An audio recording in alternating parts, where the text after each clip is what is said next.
Hello. So what I'd like to do today is to go ahead and cover my reasons why I chose the RSL Speedwoofer 10s as the home theater subwoofer upgrade to my home theater system. So I'm going to do two reviews. I'm going to do one here which compares it to other subwoofers in its class and why I ended up choosing the Speedwoofer over other subwoofers in its class.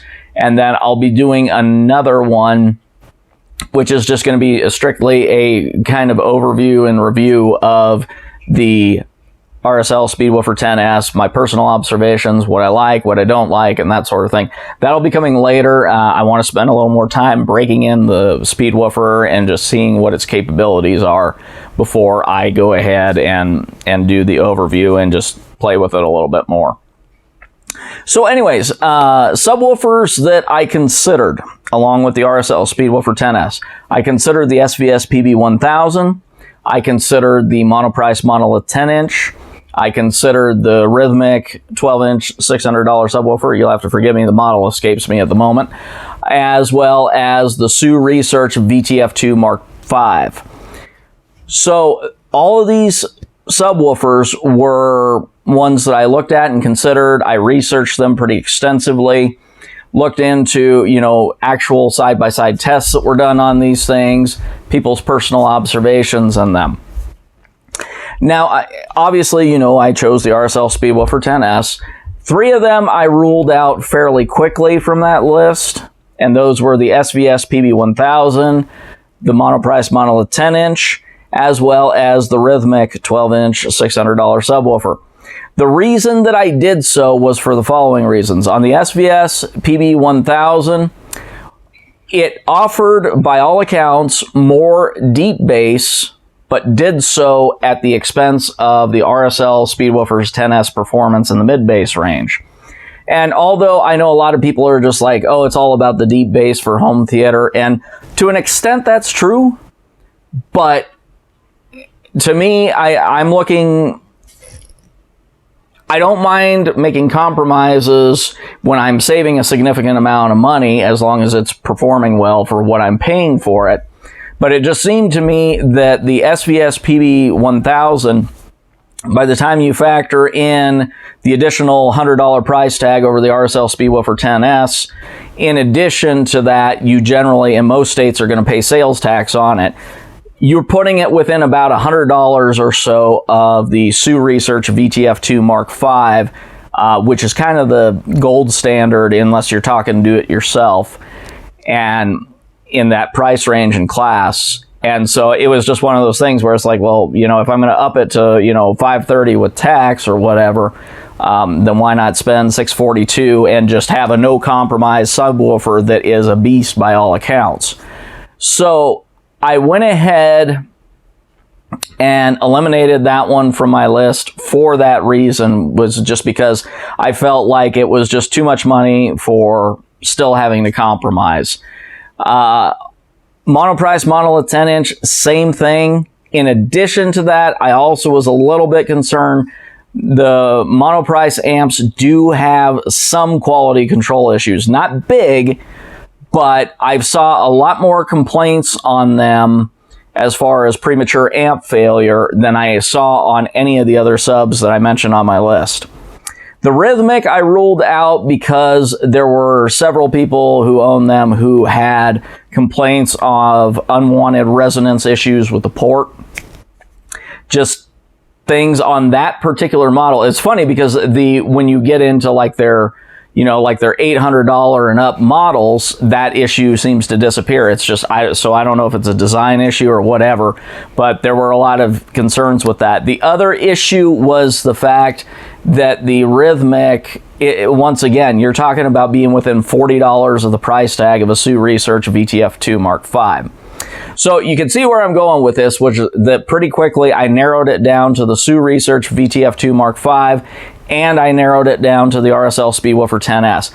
I just felt that both of them, at their respective price points, $399 for the RSL Speedwoofer 10s and $643 with shipping included for the Sioux Research VTF2 Mark V, It was just that at their respective price points, I felt that those two offered the best value in terms of what I was looking for.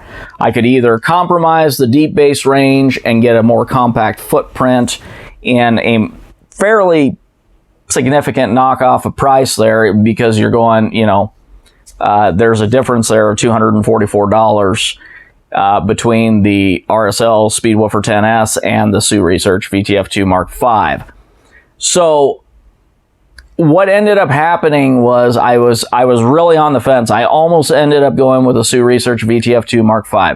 However, the following things convinced me to go for the RSL Speedwoofer 10s.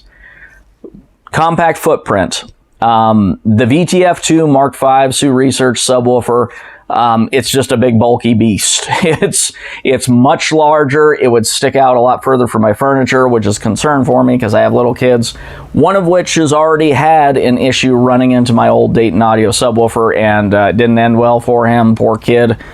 So I didn't want to have that issue, and so the RSL actually is a hair smaller than my Dayton Audio, and it tucks in a little more flush with my home theater entertainment center. And so it just, from that perspective, I just felt that the Sioux Research, honestly, was more of a tripping hazard for my kids. Other reason that I chose the RSL Speedwoofer 10s was that the 30-day in-home trial. 30-day in-home trial, I get that. With the Sioux Research, you don't get that. And don't get me wrong, I mean, the odds of somebody being disappointed or returning a Sioux Research VTF2 Mark V are incredibly low. As a matter of fact, I think of all the forums, groups I've visited, I think I've only ever seen one person who got bored with it or returned it within, the first 30 days of ownership. I've seen some people who, go on after a few years and upgrade to a larger Sioux Research subwoofer or step up to the likes of Seton Audio or JTR, but there's really only one example I've ever seen of somebody getting bored right off the bat with the Sioux Research VTF2 Mark V. Anyways, the point is that the option was not there for me to simply say, you know what, this isn't really measuring up to all the hype I've read about it. I'm going to turn around and go ahead and send it back. And Sioux Research will gladly accept it back, but you're going to pay nearly another $100 in order to ship it back to them. Which brings up another issue, is that with RSL, as long as you return the subwoofer within that 30-day period in good condition, you're getting all $399 of your money back. If you do that with the Sioux Research, you're ending up eating about $150 to $200 in shipping charges. So as I said, even though the odds were really low, it was really nice to have that peace of mind that I could try out the RSL Speedwoofer 10s. If I wasn't satisfied with it, as long as I, return it in good working order and good cosmetic condition, it's going to get all my money back for me. Okay, they will return it for you. Their customer service is phenomenal. But so that was a big one for me as well. And then those two things, and then in addition to that $244 price gap, I felt was just significant enough to merit the sacrifice in the deeper bass range and some mid bass range. Because the VTF2 Mark V, by all accounts, in any side-by-side comparison, objective test that's been compared side-by-side, outperforms the RSL Speedwoofer 10s in all respects. But once again, at a significantly higher price tag, a much larger footprint, and you don't have that peace of mind as far as returning the subwoofer without eating a fair bit of a loss in shipping charges. So ultimately, I ended up choosing the RSL Speedwoofer 10s because I figured, worst case scenario, I can go ahead, try it out, and if it turns out that I'm not impressed by it, I can go ahead and return it and then turn around buy a Sioux Research VTF2 Mark V. Anyways, having the actual experience and knowing for sure whether or not I could be satisfied with the Speedwoofer 10s. So this way I have that option, and so we'll see where it goes from here. Thus far, I've been fairly impressed with the Speedwoofer 10s. It is a little bit lacking in the deep bass range. In point of fact, I actually found there's a couple of instances where my well broken in Dayton audio sounds a little bit better. But once again, I'm tempering that by the fact that my RSL Speedwoofer 10s is still very new. It hasn't been broken in yet, and you know, you can't really judge a subwoofer, in my opinion, until you've gotten a good 20 to 30 hours of solid use out of it, where it's really, you know, been put through the test, put through the paces, you've run it through several movies, music tests, whatever it might be, and just letting it loosen up and break in and do its job. And that's all I've got, and thanks for watching.